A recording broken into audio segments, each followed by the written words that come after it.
Assalamualaikum warahmatullahi wabarakatuh. Apa kabarnya semua?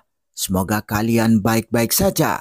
Kali ini saya akan membahas alur novel Donghua Swallowed Star. Tanpa basa-basi, yuk langsung disedot.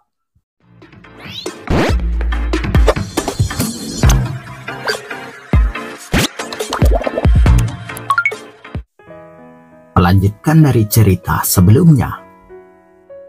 Setelah memutuskan untuk meneruskan perburuan, Kaisar King menenangkan dirinya dan terus mengemudikan perahu terbang hitam itu ke depan.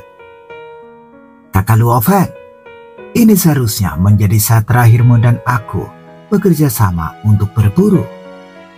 Kupikir aku masih bisa membantumu sedikit, tetapi siapa sangka aku bahkan tidak bisa membantumu dan malah menjadi beban bagimu. Kaisar King menghela nafas. Saudara Kaisar King telah menjadi kaisar dewa tingkat menengah dalam satu era reinkarnasi di benua Asa. Bakat ini bahkan lebih tinggi daripada leluhur kedua negara kuno. Di masa depan, Anda bahkan mungkin dapat mencapai tingkat setengah langkah Hunyuan, kata Luo Feng sambil tersenyum. Kaisar King tersenyum setelah mendengar ini. Dia memiliki kepercayaan diri, tetapi Kaisar King juga mengerti dia perlu menghabiskan waktu lama, menanggung kesulitan, melewati hidup dan mati, dan mengalami kesulitan besar sebelum dia bisa menyentuh setengah Hunyuan. Mungkin karena dia ingin melompat keluar dari kurungan, maka kakak Luo Feng akan menghabiskan begitu banyak waktu. Dengan bakat seperti dia, mungkin dia bisa berharap untuk melompat keluar dari kurungan, pikir Kaisar King. Dia juga tahu bahwa sulit untuk keluar dari kurungan. Aku penasaran, apakah Luo Feng punya potensi untuk keluar dari kurungan dan menjadi makhluk Hunyuan, pikir Kaisar King. Saat mereka berbicara, mereka juga tetap waspada. Mata pionik pemusnahan di antara alis Luo Feng selalu mengamati sekelilingnya, dan diagram formasi penghancuran Suan King Tian di tubuhnya juga terus berjalan, membentuk medan besar untuk melindungi sekelilingnya. Ketika dia disergap oleh iblis darah Erli sebelumnya, berkat formasi itulah Luo Feng mampu menyelamatkan Kaisar King tepat waktu. Mata pionik penghancur di antara alis Luo Feng menatap jauh ke depan, ke sebelah kiri. Ada awan kabut di sana menutupi segalanya, tetapi Luo Feng masih bisa melihat dengan jelas. Dia melihat makhluk berkuku 8 yang ditutupi sisik biru dan putih di dalam kabut. Masing-masing dari mereka memiliki satu tanduk. Udara dingin menyebar dan secara alami membentuk kabut. Totalnya ada 15 perahu Soul Watcher. Mata Luo Feng menjadi panas saat dia menatap mereka. Bentuk kehidupan Hunyuan tingkat rendah di alam suci 9 sungai terbagi menjadi banyak ras. Dari segi jumlah, perahu Soul Watchers menduduki peringkat pertama. Jumlah mereka sangat mengerikan. Bahkan para pemburu di kota Yulan telah melihat ribuan perahu Soul Watcher beraksi secara kolektif. Dan di antara mereka ada 3 perahu Soul Watcher yang berada pada level sempurna Kaisar Dewa. Tim yang sangat besar. Tidak ada pembudidaya di kota Yulan yang berani menghentikannya. Mereka hampir selalu bertindak sebagai kelompok ketika berada di luar. Pros Watcher yang sendirian merupakan pemandangan langka. 15 Pros Soul Watcher. Kelihatannya timnya kecil, kata Kaisar King terkejut. Dilihat dari ukuran, aura dan pola sisiknya, mereka semua seharusnya berada di level menengah Kaisar Dewa, Luo Feng menilai. Meskipun jumlah Pros Soul Watcher sangat banyak di antara makhluk Hunyuan level rendah, mereka relatif biasa dalam semua aspek lainnya, kata Luo Feng. Kita perlu menemukan cara untuk membunuh 15 Pros Soul Watcher sekaligus. Kaisar King, kau juga bisa membantu, kata Luo Feng. Ya, Kaisar King mengangguk. Aku akan berusaha sekuat tenaga untuk menghentikannya. Awan itu tidak terbang terlalu cepat. 15 Pro Soul Watcher di awan itu berdiri di sana melihat sekeliling. Meskipun kemampuan pengamatan mereka jauh lebih rendah daripada metode rahasia Luo Feng, mereka semua tahu sedikit tentang metode pengamatan. Mereka sabar dan mengawasi sekeliling. Begitu mereka menemukan mangsanya, mereka akan bergerak secara berkelompok. Tiba-tiba, gelombang darah tak berujung muncul, dan darah tak berujung menyebar antara langit dan bumi. Dunia berdarah juga menyelimuti awan ini, dan 15 Pro Soul Watcher. Ada kultivator! Pada saat yang sama, 15 Pro Soul Watcher menatap dua sosok di tengah gelombang darah yang tak berujung. Itu susuk Luo Feng dan Kaisar Qi. Membunuh! Gelombang darah melahap dan mencekik awan. Namun awan tersebut sepenuhnya menahan erosi gelombang darah. Pada saat ini, Kaisar King juga sedang menyiapkan formasi pedang dari kejauhan. Praktisi yang mengendalikan gelombang darah haruslah seorang kaisar dewa yang telah mencapai pencerahan di tahap akhir. Yang di sebelahnya jauh lebih lama. Bersama-sama, kita bisa menerobos gelombang berdarah itu dan menghancurkan keduanya. 15 Pro Soul Watcher sama sekali tidak takut. Mereka paling jago bertarung secara berkelompok. Satu tim yang terdiri dari 15 orang berani bertarung melawan mereka yang di tahap akhir Kaisar Dewa yang tercerahkan. Ledakan, 15 Pro Soul Watcher bertindak bersama-sama. Udara dingin menyebar dan awan yang terbentuk oleh udara dingin bergabung menjadi satu, melindungi 15 dari mereka dan sepenuhnya menghalangi erosi gelombang darah Luo Feng. Praktisi, matilah! Awan besar mereka berubah menjadi cakar besar dan mencengkeram Luo Feng dengan kekuatan yang mengerikan. Luo Feng melawan dengan susah payah, tetapi terkoyak oleh cakar besar itu, berubah menjadi gelombang darah dan menyatu menjadi lautan darah yang tak berujung.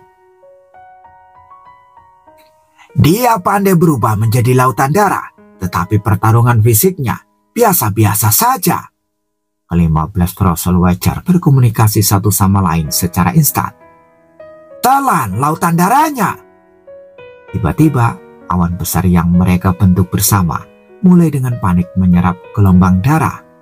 Merobek, lautan darah yang tak berujung tiba-tiba menjadi ganas. Xuan King Tian, langit dan bumi terhubung. Sinar cahaya yang mengumpulkan napas kehidupan dan kematian langsung menembus awan besar mereka dan juga menembus tubuh salah satu Pro Soul Watcher. Pada saat penetrasi, itu telah menghancurkan inti kehidupan di tubuhnya. Cahaya yang membawa gelombang darah menyapu tubuh Pro Soul Watcher dan tubuhnya lenyap begitu saja. 14 Pro Soul Watcher yang tersisa terkejut. Lautan darah tak berujung miliknya bagus dalam formasi dan kekuatannya cukup kuat. Kita akan terus menyerap lautan darah. Semakin kecil lautan darah, semakin lemah kekuatan formasinya. Awan besar itu menelan energi darah dengan gila-gilaan. Dan energi darah yang dihisap pun tertekan sementara. Makhluk kunjungan alami ini semuanya memiliki bakat yang sangat aneh. Saat ini, Luo Feng sengaja menunjukkan kelemahannya karena ia takut mangsa-mangsa ini akan bertekad untuk melarikan diri. Dia membiarkan para Pro Soul Watcher melihat kemungkinan menang terlebih dahulu. Lautan darah yang tak berujung yang dilepaskan Luo Feng hanya 1% dari cadangan energi lautan darah yang sebenarnya. Tetapi di antara para praktisi, itu dianggap sebagai tubuh normal, dan para Pro Soul Watcher tidak meragukannya. Cahaya kehidupan dan kematian sekali lagi menembus awan besar dan membawa pergi Pro Soul Watcher lainnya. Kami telah menyerap 30% lautan darah. Dia tidak bisa bertahan lebih lama lagi. Para Pro Soul Watcher tidak mau menyerah saat ini. Mereka dengan gila-gilaan menyerap lautan darah dan cakupan lautan darah menyusut dengan kecepatan yang terlihat oleh mata telanjang. Setelah itu, cahaya kehidupan dan kematian menyambar 3 kali lagi dan 3 Pro Soul Watcher tewas lagi. Pada saat ini, lautan darah yang tak berujung telah menyusut drastis. Cahaya kemasan kelahiran dan kematian bahkan tidak bisa menembus awan. Hanya tersisa 30% dari lautan darahnya. Kekuatan formasi telah sangat berkurang dan tidak dapat lagi mengancam kita. 10 Frost Watcher yang tersisa menjadi semakin gila. Dengan kematian 5 rekannya, niat membunuh mereka menjadi lebih kuat. Kalian makhluk yang tingkat terendah memang punya beberapa trik, tapi kalian tidak bisa melakukan apapun kepadaku. Tiba-tiba bayangan darah mencoba melarikan diri. Mau melarikan diri ya? 10 Frost Watcher menatap bayangan darah itu secara bersamaan. Ada gelombang tak terlihat yang menutupi bayangan darah. Bakat jiwa pembeku. Jiwa-jiwa yang dibekukan oleh 10 Frost Watcher pada saat yang sama tidak sekuat itu. Luo Feng dapat menahannya bahkan tanpa teknik elemen arai. Paling-paling teknik melarikan diri miliknya akan terpengaruh. Jantung abadi memiliki efek pelindungan pada jiwa. Pembekuan jiwa ini sesungguhnya tidak berpengaruh pada Luo Feng. Bayangan darah yang melarikan diri itu tampak terganggu. Metode pelariannya hancur dan wujud fisiknya sudah terungkap. Praktisi, kau tidak bisa melarikan diri. 10 Frost Watcher sangat bersemangat. Awan besar itu tiba-tiba menjadi sangat besar, ingin menelan semua gelombang darah, termasuk sosok Luo Feng. Benarkah? Kata Luo Feng yang tampak gila. Ia berubah menjadi bayangan sisa dan dengan paksa menembus gelombang darah. Sebuah cakar kabur menyapu Frost Watcher, menyebabkan inti kehidupan Frost Watcher lainnya terbelah dan membawa pergi mayatnya. Apa? 9 Frost Watcher merasa sedikit gelisah. Kultivator yang kekuatannya telah sangat berkurang benar-benar mengambil satu lagi. Hampir selesai. Luo Feng tidak mau menunda lebih lama lagi. Ledakan, lautan darah yang tak berujung terbentang dan sosok yang menjulang tinggi muncul. Di dalam sosok yang menjulang tinggi itu terdapat hati abadi. Dipimpin oleh hati abadi, pembuluh darah yang tak terhitung jumlahnya meluas ke seluruh tubuh, juga menyebar ke seluruh lautan darah yang tak berujung. Tubuh lautan darah abadi dengan bantuan hati abadi, kekuatannya segera meningkat beberapa kali. Satu bulautan darah abadi melatu sepenuhnya. Tangan kanan Luo Feng juga berubah menjadi cakar berbulu besar, menggunakan tubuhnya yang abadi untuk mengendalikan cakar. Cakar ini langsung mencabik awan besar itu. Begitu pula tim Frost Watcher. 2 Frost Watcher tewas seketika. Dia menyembunyikan kekuatannya. Dia bukan tetua biasa. Ayo melarikan diri. 7 Frost Watcher yang tersisa tahu bahwa mereka telah ditipu dan mereka langsung berubah menjadi 7 sinar cahaya. 7 sinar cahaya ini seperti cahaya jiwa dan perlawanan yang dibawa oleh gelombang darah sangat kecil, dan 7 sinar cahaya itu dengan cepat melarikan diri. Namun kemampuan melarikan diri mereka sangat biasa. Luo Feng dapat melihat 7 sinar cahaya dengan jelas. Gelombang darah bergulung-gulung dan langit serta bumi jungkir balik. Seluruh ruang lautan darah ditekan. Dalam sekejap, 5 sinar cahaya terperangkap di mata lautan darah. 2 sinar cahaya lagi keluar. 1 sinar cahaya ditutupi oleh cakar berbulu Luo Feng menggunakan dunia di telapak tangan. Sementara 5 cahaya lainnya diblokir oleh formasi pedang Kaisar King. Tak lama kemudian, semua Frost Watcher ditangkap dan dibunuh satu persatu. Aku berhasil menangkap mereka semua. Luo Feng sangat bersemangat. 15 Frost Watcher bernilai hampir 200 juta kristal hunyuan. Kaisar King juga cukup bersemangat. Dia akhirnya menyumbang. Kita pergi dulu dari sini. Luo Feng juga sang sadar dan tidak berani berlama-lama di medan perang. Keduanya segera mengemudikan perahu terbang hitam itu dan terbang cepat. Setelah hanya beberapa lusin napas, 9 Frost Watcher dengan aura yang lebih mengerikan telah tiba di sini. Tatapan mereka menembus gampan dan aura dingin mereka memenuhi area luas di sekitar mereka. Dengan hati-hati mencari tanda-tanda pertempuran. Salah satu dari 9 Frost Watcher yang menakutkan berkata, semua anggota timku terbunuh. tidak ada satupun yang lolos. Para kultivator kali ini dianggap cukup kuat. Serangan di pedalaman sudah dilaporkan sejak lama. Saya yakin pemimpin sedang melacak mereka sekarang. Para praktisi ini jumlahnya sedikit dan kekuatannya lemah.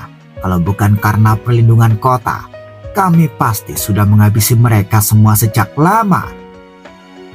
Mereka bisa bersembunyi di kota dan sesekali keluar untuk melancarkan serangan diam-diam. Para Frost Watcher ini merasa sangat tidak puas. Dalam hal kekuatan keseluruhan, bentuk kehidupan Hunyuan tingkat rendah jauh lebih kuat daripada para praktisi. Namun satu pihak mendapat perlindungan dari kota, bisa berlatih dengan tanah, dan bisa memanfaatkannya sebagai makanan. Akan sangat hebat jika kita bisa merebut kota. Setelah itu, kita bisa melahap para praktisi itu sepuasnya. Ya, ku dengar bahwa terakhir kali kita menaklukkan kota Boyang. Sesama suku kita di daerah kota Boyang berpesta sepuasnya. Jarang sekali kita melihat pembudidaya di masa lalu. Ada ratusan juta dari mereka di kota ini. Sayangnya, terlalu sulit untuk merebut kota itu. 9 makhluk itu mengobrol sebentar sambil mengendalikan awan, terbang dengan kecepatan super tinggi, berpatroli di sekitarnya. Sementara itu di tempat lain, Kepala Huang Ti, satu kaisar dewa tahap akhir iblis darah Ersi, dan 15 pengamat jiwa tahap tengah kaisar dewa telah terbunuh di wilayahmu. Diduga beberapa tetua telah memasuki pedalaman dan mulai berburu. Sebuah pesan tersampaikan. Segera kilatan petir yang mengerikan melesat dari sungai yang luas. Kilatan petir itu membasahi seluruh tubuhnya dan segera mulai berpatroli di wilayahnya. Daerah perburuan para tetua sangat dekat dengan 9 sungai. Datang ke wilayahku untuk berburu. Sosok mengerikan dalam guntur itu berjalan di gampang dengan kecepatan yang sangat cepat. Bentuk kehidupan Hunyuan tingkat rendah di wilayah luas sekitar kota Yulan terbagi menjadi banyak ras, di antaranya ras Hunyuan Huang Ti. Di antara klan Hunyuan Huang Ti, hanya ada satu orang yang telah mencapai tingkat kaisar dewa sempurna di sekitar kota Yulan, dan dia secara alami adalah pemimpin klan yang disebut daerah perburuan tetua. Sebagai pedalaman kehidupan suku Hunyuan tingkat rendah dibagi menjadi beberapa bagian wilayah yang masing-masing dipimpin oleh seorang pemimpin. Ini juga merupakan bahaya terbesar dari perburuan tertua. Ini juga merupakan bahaya terbesar dari perburuan tetua. Lagi pula, makhluk Hunyuan tingkat rendah ini juga cukup cerdas. Tidak mungkin untuk hanya duduk di sana dan membiarkan diri mereka diburu. Membunuh satu orang di pedalaman akan menarik pengejaran. Scene berganti di dalam perahu terbang hitam. Kami telah membunuh 15 kaisar dewa Frost Watcher tingkat menengah, dan tidak satupun yang lolos. Dari segi nilai, tim Frost Watcher ini sedikit lebih berharga daripada iblis darah early sebelumnya, kata Kaisar King sangat bersemangat. Luo Feng mengangguk. Kita hampir bisa kembali. Awalnya, aku berencana untuk membunuh 2 mangsa kaisar dewa tahap akhir dan kemudian kembali. Sekarang sudah hampir waktunya, kata Luo Feng. Kita harus lebih berhati-hati. Daerah perburuan para tetua dianggap sebagai pedalaman makhluk hidup Hunyuan tingkat rendah. Ada terlalu banyak makhluk kuat di sana, kata Kaisar King. Setelah kedua belah pihak membuat keputusan, Kaisar King segera mengemudikan perahu terbang hitam dan dengan hati-hati mulai kembali menuju kota Yulan. Luo Feng melihat daerah sekitarnya. Kekuatanku masih agak terlalu berbahaya di area perburuan para tetua, kata Luo Feng dalam hati. Lagi pula, Luo Feng membawa 2 harta berharga, jadi dia tentu saja lebih berhati-hati. Ketika kekuatanku meningkat, akan cocok bagiku untuk sering datang ke pedalaman untuk berburu, pikir Luo Feng. Namun, aku telah berada di kota Yulan selama 900 abad, dan dao kehidupanku baru mencapai tahap awal Kaisar Dewa. Untuk mencapai tahap tengah Kaisar Dewa, rintangan yang akan kuhadapi akan lebih besar dan kuperkirakan akan memakan waktu lama, pikir Luo Feng. Aku harus melakukan apa yang dikatakan senior Yuan dan yang lainnya. Sebaiknya jangan melihat warisan dari praktisi lain, tetapi mengandalkan eksplorasiku sendiri. Setiap langkah sudah cukup solid, pikir Luo Feng. Sejauh ini dia belum membeli satupun salinan warisan makhluk Hunyuan. Sementara Luo Feng sedang memikirkan tentang kultivasi, Kaisar King di sampingnya masih terkejut dengan hasil panennya. Luo Feng terlalu kuat. Datang ke area perburuan tetua, kita mendapatkan hasil panen seperti itu. Sekarang, kita seharusnya dianggap sebagai tetua yang relatif kuat. Jika terus seperti ini, tidak lama lagi aku akan mencapai level 3 Master Aula Agung kan? Mungkin seluruh kota Yulan akan berubah karena kakak Luo Feng, pikir Kaisar King.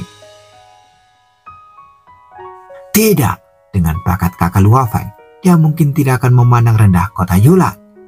Kaisar King memiliki perasaan campur aduk. Di matanya, 3 tetua aula kota Yulan, agung dan perkasa, mungkin saudara Luo Feng tidak terlalu peduli. Mereka berdua memiliki pikiran mereka sendiri, dan perahu terbang hitam itu terbang dengan kecepatan super tinggi. Tiba-tiba, di kejauhan terdengar suara guntur yang mengerikan dan tampak dari jauh. Luo Feng dan Kaisar King sama-sama terkejut. Tak satu pun dari mereka berani berpikir terlalu banyak. Kaisar King menatap guntur yang mengerikan di kejauhan dengan tak percaya. Aura itu begitu mengerikan sehingga hanya melihatnya dari jauh saja membuat Kaisar King merasa takut. Itu adalah aura yang jauh melampaui iblis darah Erlis. Luo Feng juga menatap ke kejauhan. Dalam kegelapan ada rasa ancaman yang kuat mengingatkan Luo Feng, membuat jiwanya gemetar. Klan Hunyuan Huangti, sebuah eksistensi tingkat sempurna Kaisar Dewa. Jiwa Luo Feng bergetar. Itu pasti pemimpin klan Hunyuan Huangti. Hunyuan Huangti sekilas tampak sepenuhnya hitam, namun setelah diamati lebih dekat, warnanya agak kebiruan gelap. Ia ditutupi lapisan sisik, bertubuh besar, dan memiliki tanduk yang sangat tajam di antara sisi kepalanya. Matanya yang penuh guntur menatap Luo Feng dan Kaisar King, membuat mereka ketakutan. Saudara Luo Feng, Kaisar King tahu ada sesuatu yang salah. Kamu sembunyi dulu, aku harus cari cara kabur. Luo Feng langsung menyingkirkan Kaisar King dan perahu terbang hitam itu. Kaisar Dewa berada pada level yang sempurna dan dia berasal dari klan Hunyuan Huangti. Luo Feng tahu bahwa jika ini adalah ancaman terbesar sejak dia datang ke alam suci 9 sungai. Beraninya kau datang ke wilayahku untuk berburu. Sebuah suara berat bergema melalui kekosongan. Pemimpin Hunyuan Huangti menatap Luo Feng dengan dingin. Apakah kau tetua baru di kota Yulan? Klanmu bisa melupakan untuk pergi. Begitu kata-kata itu terucap, ledakan kekosongan luas di sekitarnya tiba-tiba mengembun menjadi guntur biru yang mengerikan yang langsung menyerang Luo Feng. Guntur datang terlalu cepat dan Luo Feng tidak punya cara untuk bersembunyi. Guntur menyambar Luo Feng. Luo Feng memiliki hati abadi di tubuhnya yang sangat meningkatkan ketangguhan dan pertahanan tubuh lautan darah abadinya, memberinya pesona abadi. Luo Feng sedikit linglung oleh guntur yang mengerikan ini, tetapi tubuhnya mampu menahannya. Hati abadi memang abadi dan cukup ulet. Luo Feng diam-diam menghela napas lega. Jika dia bisa menahan serangan guntur jarak jauh, maka dia akan memiliki kesempatan untuk melarikan diri. Pemimpin Hunyuan Huangti di kejauhan sedikit terkejut, lalu bergerak. Ledakan, sosok mengerikan yang bermandikan guntur itu, menembus langit dan bumi dalam sekejap, mencabik-cabik mereka. Bahkan akibatnya saja menyebabkan langit dan bumi di sekitarnya dalam radius miliaran kilometer mulai retak lapis demi lapis, dan bayangan samar pola raja dapat terlihat di tepi terluar. Di bawah langit yang terdistorsi dan terkoyak, meskipun Luo Feng berusaha sekuat tenaga untuk menghindar, sosok yang mengerikan itu ada di hadapannya. Bersambung, bagaimana kelanjutan kisahnya? Tunggu jawabannya di episode selanjutnya. Dadah, semoga paham.